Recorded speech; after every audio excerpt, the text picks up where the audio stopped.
Cooking oils. Yes, we got cooking oils. We have specified cooking oils would be corn oil, peanut oil, sunflower oil, and similar plant oils like that, which is good to cook with. Now in America, we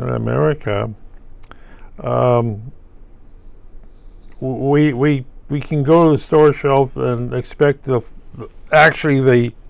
U.S. made cooking oils are exactly what they are. They're USDA controlled. Yes. Having something imported from a foreign country, at your own risk. What can go wrong with cooking oil? It can turn rancid. I give you a very good, expensive thing that happened to the U.S. government. Back in the 60s, civil defense, they did, oh my God, we might have a nuclear war, so they had all these fallout shelters. What they did is they created crackers. Oil, and they fried the stuff with crackers. And they made thousands of pounds of crackers. And they would put it in shelters. And for people to eat. That's basically the only food in a shelter, fallout shelter you had was the crackers to eat. Okay, fast forward 10 years. Some of the package started having the telltale signs of oil, bleeding, and it turns out to be is that they all rancid. Yeah, all those millions of pounds of food, crackers were all gone. So gone is if you lit a match to them, they burn. It's like, oh my God, it's a fire hazard. And they had to get tossed. They went into the dumpsters, landfill. For insects now. That's one of the bad things about fats and oils, basically.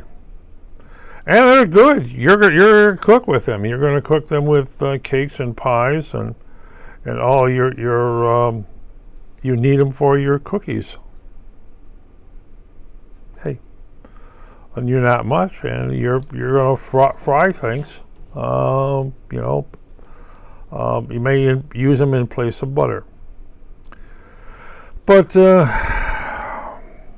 watch out.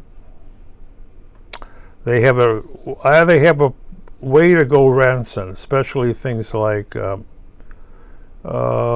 pork, lard. Yeah. What else goes rancid? Bacon, ham. It can turn rather quickly. How do I know? How do you know? Experience. It's not funny. It's expensive. A lot of plant oils. I think it's coconut, palm, coca fats, margarine, imitation butter made from vegetable fats. They can also go bad. Anything that's made out of plant or animal will go bad over time. That's why you store everything either in if you store it outside the refrigerator, you store it in your pantry where it's cool. And people do is put in a cooler inside their pantries. They basically do is have a walk-in refrigerator. They lower the temperature inside the pantry. It's like a big plastic box. Oh, sure, they sell them to lower the temperature. It's something like a wine cabinet. You can keep things like cheese in your cooling cabinet. A lot of your products, fats and oils, you want to keep the temperature down. Now, for me, I use olive oil, and olive oil changes it depends. It can be expensive olive oil. It can be cheap olive oil. But you can usually tell by tasting it to see it. Oh, that's gone. Well, what am I going to do with all this olive oil? Make little candles out of it. Yes. When you consider olive oil in originally the Roman times and Greek times and whatever times, olive oil was not only used for cooking, and when it went bad, you used it as a candle.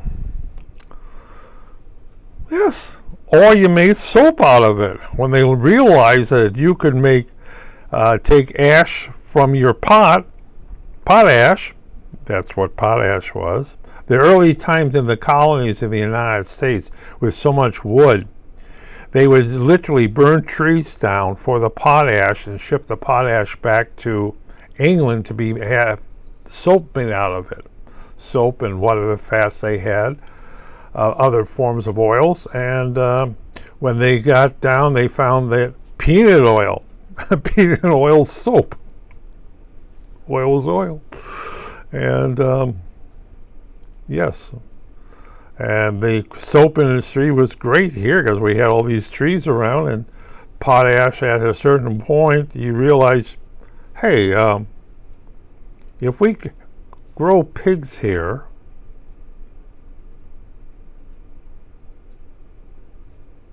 we have lard. We have lard here, and then, of course, some of the byproducts like glycerin. Nitroglycerin, you ever hear of that? Yes, if you don't use it one way, you get to use it another way. But, well, let me see. How about plant oils? Oh, olive, sesame, walnut, almond, hazelnut oils. And of course, when you add heat, they change. So, yeah. But people cook with this stuff, you know. You look at the food shelf. My friend Wayne, who's a chef, has all these little bottles of stuff, you know. They give flavors to food or change flavors of food. You know, olive oil is, as I said, changes in quality and price. The finest price might be the first. The first pressing of olives is the best stuff, and then they get further pressings on down. The grade changes rather quickly, and just because it's marked highest quality and everything else doesn't mean it's highest quality. And somebody, not myself, a good chef should be able to taste the difference, or even cook with it and say, "This is crap."